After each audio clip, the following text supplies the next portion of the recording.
Hi guys, I recently bought this Mastercraft air tool combo kit from Canadian Tire. The original price was 380 Canadian dollars. It was on sale for $120, so that's a good 70% discount. This set has 71 pieces on it, as you can see here.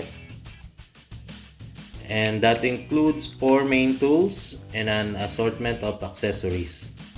I'll be showing you each of the items included, so if you're in a hunt for air tools such as this one, stay tuned, and I hope this video can help you decide whether this kit is for you or not. And by the way, this video is by no means sponsored. I bought this set out of my hard-earned dollars, and I feel happy just to share to fellow DIYers and professionals.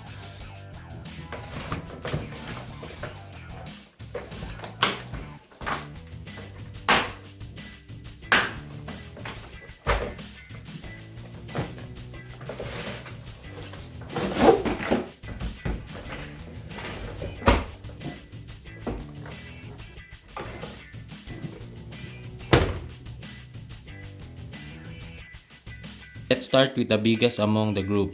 This is the impact wrench. It has half-inch drive.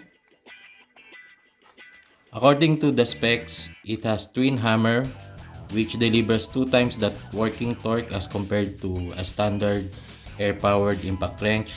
The body is made out of die-cast aluminum with superior strength and durability.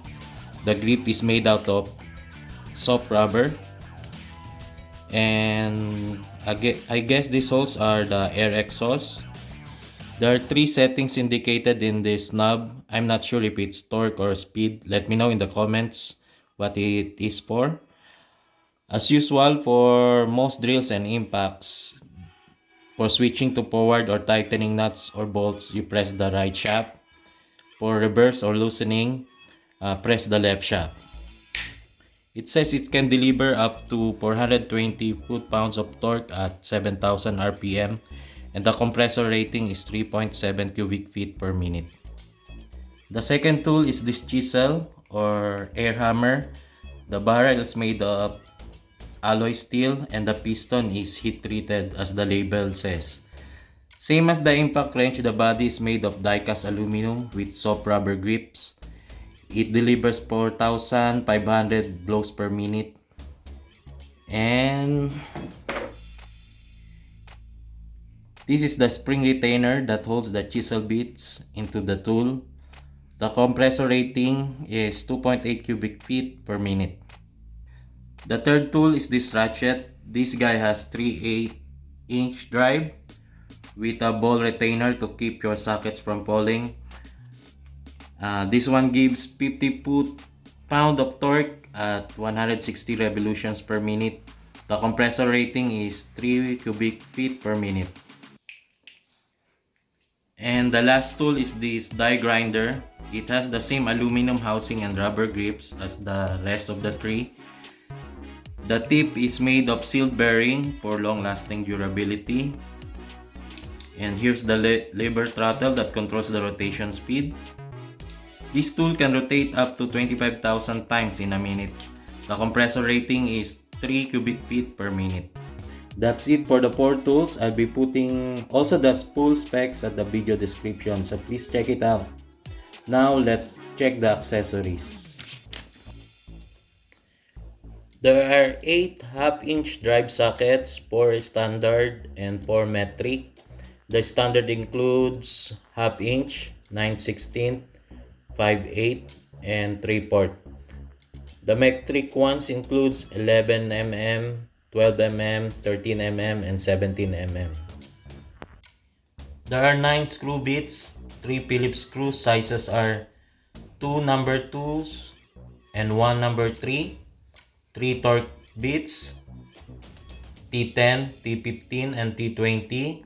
1 hex bit, size 3/16, and 2 flatheads with sizes 3/16 and 1/4 inch. Here are the 3 chisel bits, 1 flat, 1 pointed, and 1 V-shaped. This is how it looks like when your chisel bits are connected to your air hammer or air chisel. Here are the 10 grinding stones. All of them are 60 grit. Uh, on top are the 5 grinding stones with 1/8 inch drive. At the bottom are the 1/4 inch drive. When switching from 1/4 to 1/8, you need to use this 1/8 inch collet that you need to attach to the die grinder. For sanding, you have here 10 pieces of sanding sleeves that will go into your sanding drum with 1/4 inch collet or drive. This is the blow gun and it has 7 accessories, which includes the rubber nozzle,